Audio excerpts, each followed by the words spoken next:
समस्त को जोहार। आज आम गोटे बही विषय आलोचना करवा जे बही ना हूँ ज्वाला युग पुरुषों का अमर संघर्ष। यही बही रे आम मैंने समस्त महापुरुषों विषय जानीपर तांकर जीवन में से कि संघर्ष करी उन्नत मानर कर्म करते सुंदर जीवन बीतवा सहित गोटे प्रकार संघर्षमय जीवन किभली हेबा दरकार, समस्त मनुष्यर जीवन किभली हेबा दरकार ता विषय आम जापर। तेणु आशा करे आमने बहीटी पढ़ा। आचार्य प्रशांत लिखिं आने जेन महान व्यक्तित्व आने शुणिले गोटे प्रकार निज भर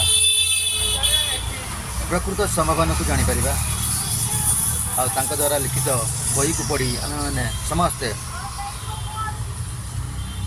प्रकृत जीवन कौन से विषय जानीपर। तेणु आम मैंने ये ज्वाला बहीटी को पढ़िले महान पुरुष जेपरिक ये ज्वाला बही विवेकानंद, डॉक्टर आंबेडकर, महात्मा गांधी, रेदास, ज्योतिबा फुले, भगत सिंह, सुभाष चंद्र बोस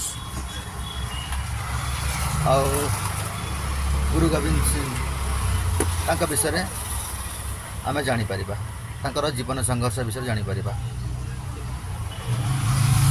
ये बहीटी गोटे प्रकार आम जीवन गाथा कौन हवा दरकार ता आम जानीपर। तेणुक आम मैंने समस्ते पढ़ा ये बहीटी को जहाँफल निज जीवन में कौन करवा उचित ता शिक्षा ग्रहण कर बहुत किसी अज्ञानता भितर आम रही जाई थाउ। कारण आम महान पुरुषों संस्पर्श में आसी न था संस्पर्श में आसिले आम भितर जो अज्ञानता थाए ताको आम दूर कर। तेणु चलो आम समस्ते ये महान पुरुष मान सहित बंधु बांधा संपर्क जोड़ा तांका विषय जाना को चेष्टा करवा, जीवन संघर्ष विषय जाना को चेष्टा करवा जहाँफल निज जीवन में संघर्ष को आम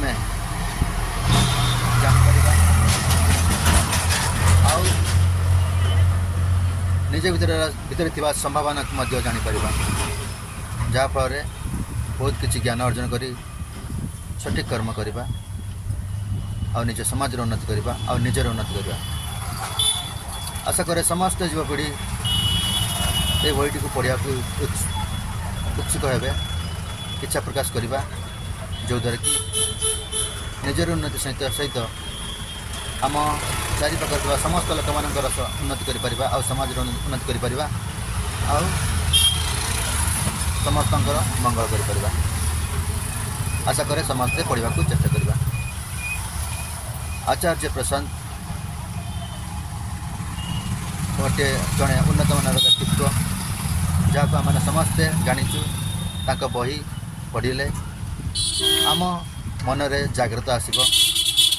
तेणु आम समस्त युवपीढ़ी बही पढ़ा और शुणा।